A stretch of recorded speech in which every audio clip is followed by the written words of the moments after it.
కేసీఆర్ పై PCC chief Mahesh Kumar Goud ఆగ్రహం వ్యక్తం చేశారు. కేసీఆర్ ఒంటెత్తు పోకళ్లతోనే కాళేశ్వరానికి ఈ పరిస్థితి వచ్చిందన్నారు. కాళేశ్వరం అంశంలో నిజాలు వెలుగులోకి వచ్చాక చర్చించి నిర్ణయం తీసుకుంటామన్నారు.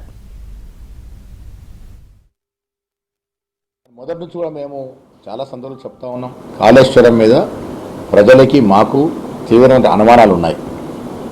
విపరీతమైన అవినీతి జరిగిందనేటువంటి ఆరోపణలు వచ్చిన దరిమిలా మేము కూడా చాలా సందర్భాలు చెప్పాం. కాళేశ్వరం ప్రాజెక్టు కట్టాల్సిన కట్టకుండా తుమ్మిడి హట్టి దగ్గర ప్రాజెక్టు కట్టిండుంటే గ్రావిటీ ద్వారా చాలా వరకు మన నీరు వచ్చింది. అక్కడ కట్టకుండా చాలా లోతైన ప్రాంతాన్ని తీసుకెళ్లి కట్టడం వల్ల 10 సార్లు ఎత్తిపోస్తే తప్ప వారు అనుకునే విధంగా మల్లన్న సాగర్ నీరు రాదు. ప్రపంచవ్యాప్తంగా కూడా సాగునీటి ప్రాజెక్టు ఎత్తిపోతల ప్రాజెక్టు ఇక్కడ సక్సెస్ లేవు. అది తెలిసి ఉండి కూడా కేసీఆర్ గారు ముఖ్యమంత్రిగా అన్ని తానే వివరించి తానే కాంట్రాక్టరు, తానే ముఖ్యమంత్రి, తానే ఇంజనీరు, తానే మేస్త్రి, ఈ రకమైనటువంటి ఒంటెత్తు పోవడం వల్ల అధికారులు కూడా భయంతో ఎదురు చెప్పలేక వీరు చెప్పింది వినాల్సి రావడం వల్ల ప్రాజెక్టుకి దుర్గతి పట్టిందని మేము అనుకుంటా ఉన్నాం.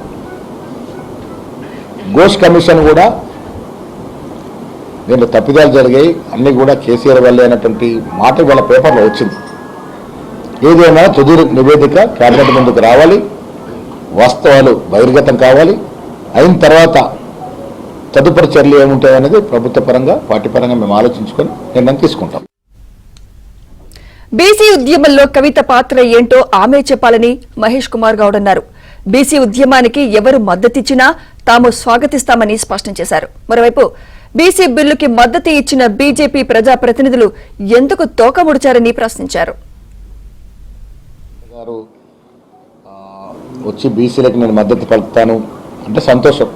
ఒక బీసీ నాయకుడిగా మాకు ఎవరు వచ్చి మద్దతునిచ్చినా మేము ఆహ్వానిస్తాం. బట్ ఏంటంటే ఇప్పుడు నా వల్ల ఇది అనే మాట ఏతుందో చాలా ఆశ్చర్యం వేస్తూ ఉన్నది. 42% రిజర్వేషన్ స్థానిక సంస్థలు ఇస్తామనే మాట కామారెడ్డి డిక్లరేషన్లో 2023 ఎన్నికలకు ముందు నేనే ఆ డిక్లరేషన్ ప్రవేశపెట్టడం జరిగింది. ఇచ్చినటువంటి స్థానిక సంస్థ పోతే అదనంగా విద్యా ఉపాధిలో కూడా రిజర్వేషన్ ఇస్తూ బిల్లు పెట్టాము. తీరా వచ్చిన అడ్డంకి ఏంటంటే 50% సీలింగ్ అది సుప్రీంకోర్టు ఇచ్చిందో దాన్ని అధిగమించాలన్నప్పుడు గవర్నర్ ద్వారా మేము రాష్ట్రకు పంపాము.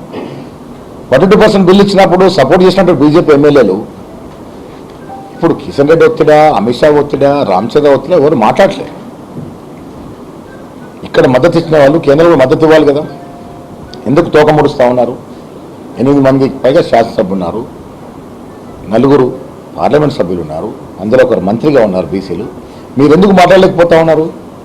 కిషన్ రెడ్డి గారు బీసీలకు వ్యతిరేకంగా అంత బాటంగా మాట్లాడి ఇది మైనార్టీ ఉంటే ఇవ్వమని ఒక నెపం చూపిస్తే మీరు బీసీ నాయకులుగా కిషన్ రెడ్డిని ఎందుకు ఎదురు